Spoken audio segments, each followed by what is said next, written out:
Day 2 of my attempt to document my life. Hello, it's me, Mama Carol. I'm a stay-at-home crafter mom with a humble, small printing home-based business. Tara, mag-breakfast muna tayo. Tinatanong ko si Lord today kung ano yung isi-share ko sa inyo dito sa day 2 natin dahil wala naman talaga akong kaplano-plano about sa documentation na to. Pero upo muna tayo kasi makakangawit. Kwentuhan lang tayo. Ayan. So, di ba kahapon sa day 1 natin, ang shinare ko sa inyo ay gusto kong i-address ang aking self-discipline dahil sobrang distracted ako. Ang dami kong sinisimulan and ang dami kong gustong simulan tapos hindi ko siya masyadong mapag-focusan.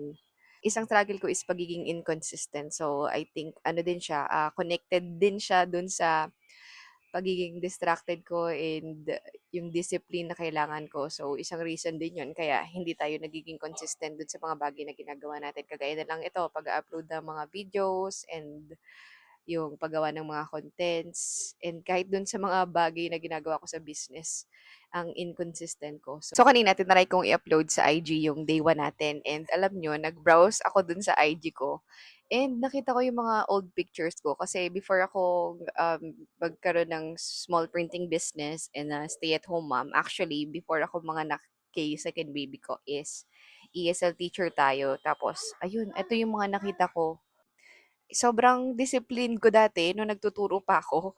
Kasi ultimo talaga kada class, nagko-costume pa talaga ako para dun sa student. And alam ko, nandun pa rin siya, nandito pa rin siya sa akin. Alam mo yung ganong attitude, kailangan lang na mabuhay talaga siya. Dahil kasi part siguro ng pagiging isang nanay is minsan isasantabi mo yung sarili mo para dun sa anak mo. So, wala lang, na-remind lang ako na yung dating mga ginagawa ko wala lang, parang na-remind na ako ng dating pagiging consistent ko and discipline ko dun sa paggawa ng mga ganong bagay, extra effort for the students is I believe nasa akin pa rin siya and ito yung gusto nating buhayin ngayon, gusto nating ibalik ngayon though di pa man ako makakabalik sa pagtuturo. Yes, baby. And ayun, sama natin yung pagtawag sa atin ni baby para maalala ko yung time na 'to 'pag binalikan ko 'tong video natin. And plano ko talaga guys is after manganak, babalik ako sa pagtuturo. Pero kasi maingay kasi 'pag may baby, 'di ba? So hindi siya naging possible, pero still the Lord provides. And eto rin siguro yung lesson na natutunan ko dito, 'no? So ito yung i-share ko sa inyo. Sabi do'n, "We can make our plans, but the Lord determines our steps."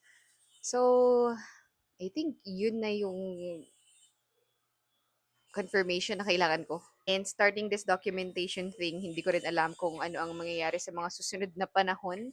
Pero, ayun, sabi nga, He determines our steps. So, and gusto ko lang siyang i-trust dito sa proseso na to kung ano man yung ginagawa niya sa buhay ko right now. And yun, every day we will try to show up and be consistent. So I think that's for day 2. Ay, nakapag-day 2 na tayo. Try natin bukas ulit. Push nyo ako. Ay, hindi. Push mo yung sarili mo, girl.